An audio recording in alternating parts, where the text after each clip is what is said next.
David, I want to place the cloak of invisibility over our communication, minds, bodies, spirits, and our hearts, pleading the blood of Jesus Christ of Nazareth over our communication, minds, bodies, spirits, and our hearts, as well as this video and everyone watching.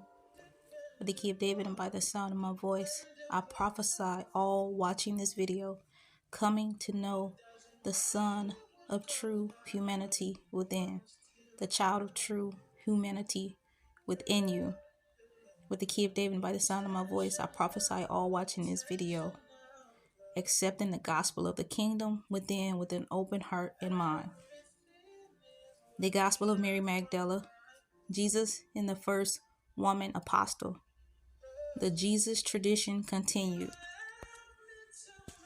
Finally, what level of proof is necessary given that historical investigation never produces absolute certainty? Should one have to prove that the Gospel of Mary did not know these other works, or that it did? Is it enough for scholars to show that it is possible for the Gospel of Mary to have known a specific work, or do they need to meet the heavier burden of showing that it is probable? These considerations are significant in a case like the present one, because the conclusion will depend largely on the standards employed.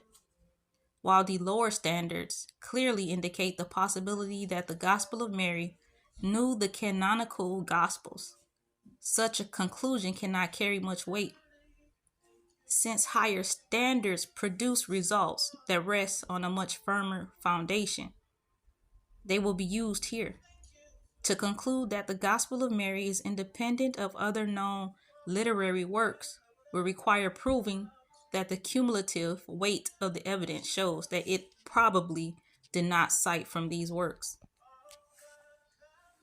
A well-known example should help illustrate the significance of these considerations. Both the Gospel of Matthew and the Gospel of Luke contain a set of sayings usually called the Beatitudes. So in Matthew chapter 5, verses 3 through 12, I'm just going to list a few translations from Matthew and Luke. Congratulations to the poor in spirit. Heaven's domain belongs to them.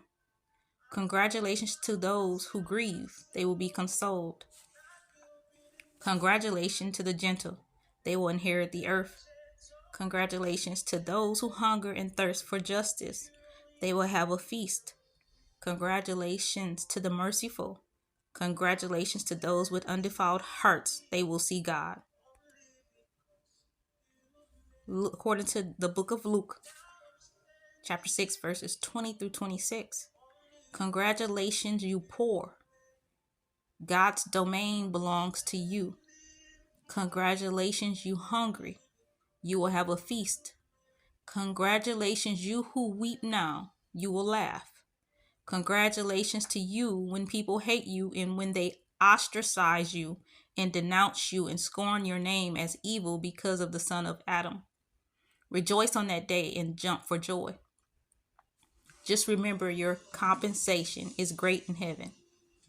Recall that their ancestors treated the prophets the same way. Damn you rich. You already have your consolation. Damned you who are well fed now. You will learn to weep and grieve.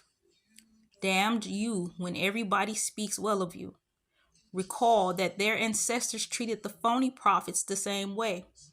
The word for word similarities in these two versions of the Beatitudes is striking and seems to indicate a common source, whether written or oral. In some cases, minor differences in language, such as the poor versus you poor, do not cause significant differences in meaning. The poor and you poor differ only in the rhetorical, which means used for, belonging to, or concerned with their style or effect, rather than the truth, substance, or meaning. Directness with which the audience is addressed, a feature called performantial variation, is the same. It's not true of Matthew's addition of it in spirit, to be poor, in spirit is different from being poor, and very different from Luke's condemnation, damned you rich. For source critics, the common elements of this saying are due to use of a common source. The differences are due to the work of the editors of the two Gospels. The editor of Matthew has added in spirit, the editor of Luke, the condemnation of the rich. Damned mean, in Christian belief, be condemned by God to suffer eternal punishment in hell. Be forever damned with Lucifer. Condemned, especially by the public expression of disapproval, expressing anger, surprise, or frustration. Damn, I completely forgot. And that is when people are using these words as curse words. And you have to look up the meaning to that word, curse, because we are made in the image of God. And so when creation became into being, God spoke creation into being.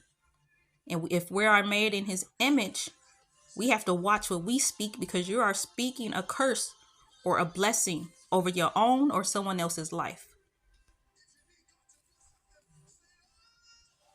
By itself, this one beatitude is not sufficient to determine whether or not the Gospels of Matthew and Luke got this saying from the same literary source. It might just as easily have been filtered through different literary or oral sources. The weight of the evidence shifts when we look at the full sequence. Not only do the two Gospels contain a number of very similar sayings, but the order in which the parallel materials appears also similar.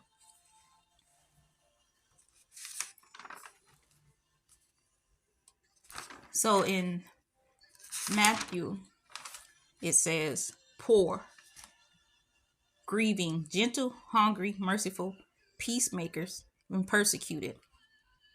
In Luke, poor, hungry, weeping, or persecuted.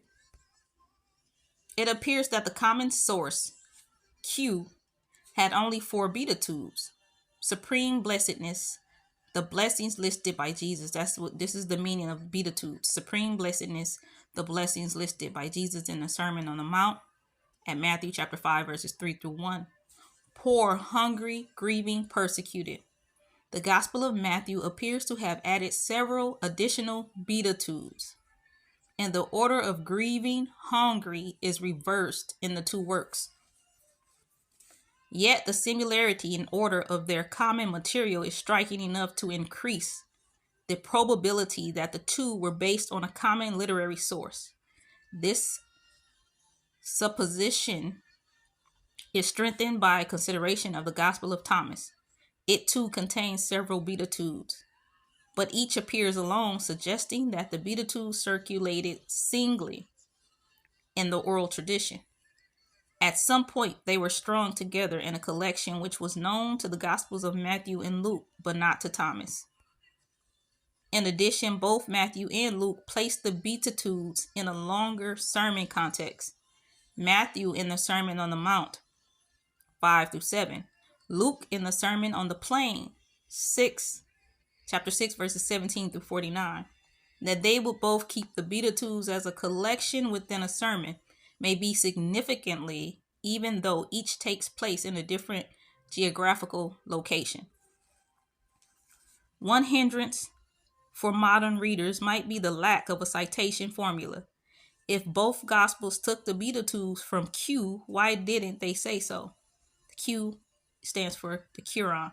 That fact is not particularly disturbing. However, since the use of citation formulas in antiquity was quite rare, unlike the modern world, where references are required to avoid charges of plagiarism, the Roman world lacked a copyright office.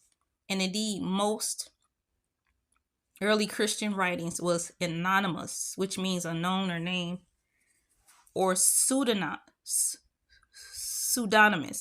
a false or fiction name. Readers were likely to be offended only if language inappropriate to a person's known character was put on his or her lips. That is the end of this video, loves. I will pick you all up in the next video. I will leave the link to I Am Queen Esther at Beloved Grace Ministries, the Bible in the Body playlist, in my comment section. I love you all. Most importantly, Jesus Christ of Nazareth loves you, and peace be with you.